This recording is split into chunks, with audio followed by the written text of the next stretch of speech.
I won't name the plant.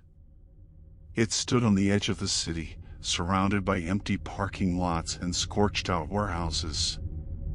Anyone local would recognize it anyway. Detroit, late 80s.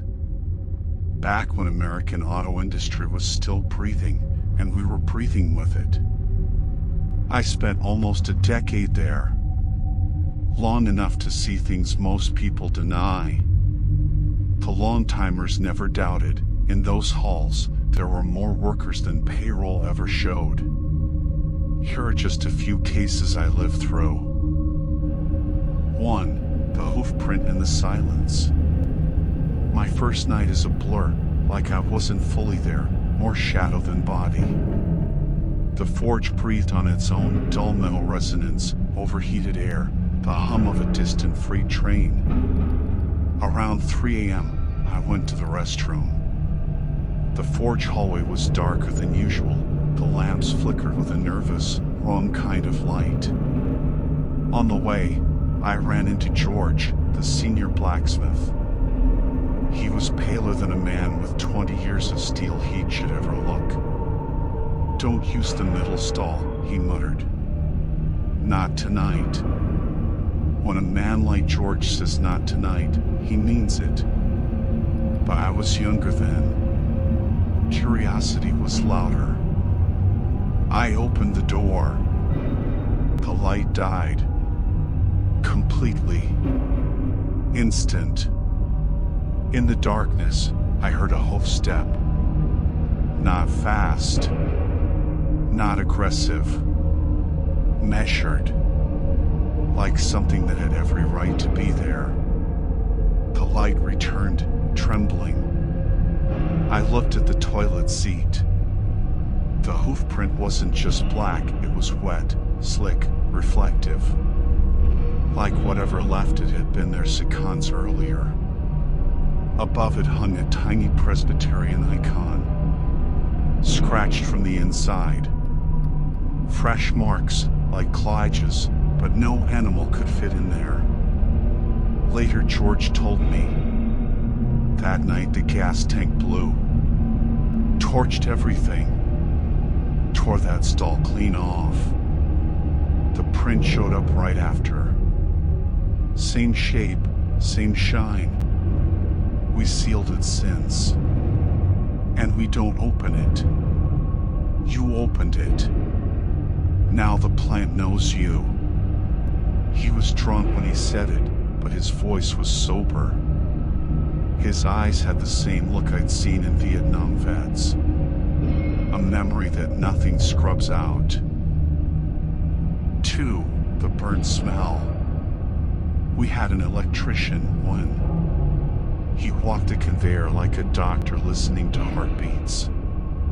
One shift we received a new imported breaker unit. Unmarked. Cheaper than regulation allowed. We shared a bit of vermouth in the lunch break. He froze mid-sip. "I hear it," he said. "Hear what?" "Smells like someone who's already burned." We laughed. Back then, humor was our safety protocol. He stepped onto the line.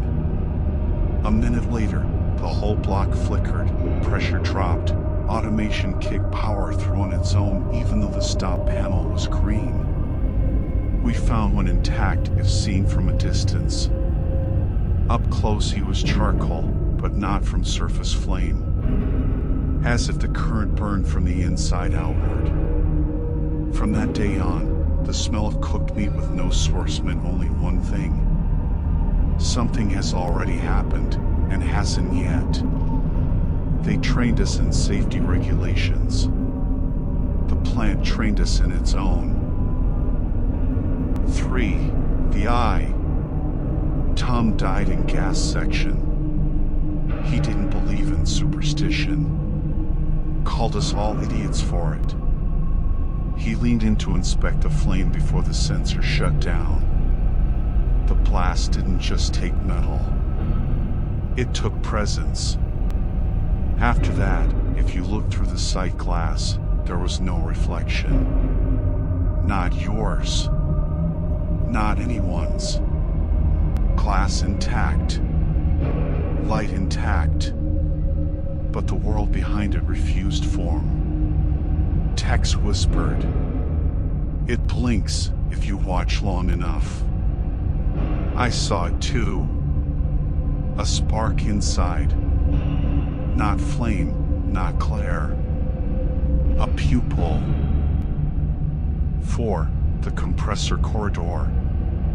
The corridor to the compressor room was erased from blueprints in '79. But it remained. It always remained. No light ever held there. Wiring replaced 3 times, breakers 4, switches twice. The dark was maintained by someone or something else. If you go down, you'll hear breathing. Not cold, not dead warm, like a dog resting at your feet.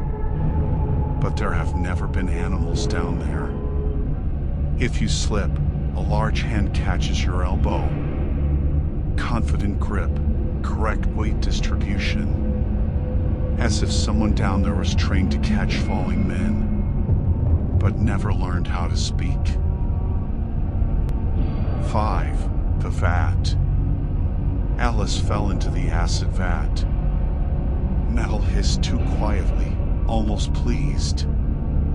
Rumors said he screamed, but no one heard a sound. He fell in silence.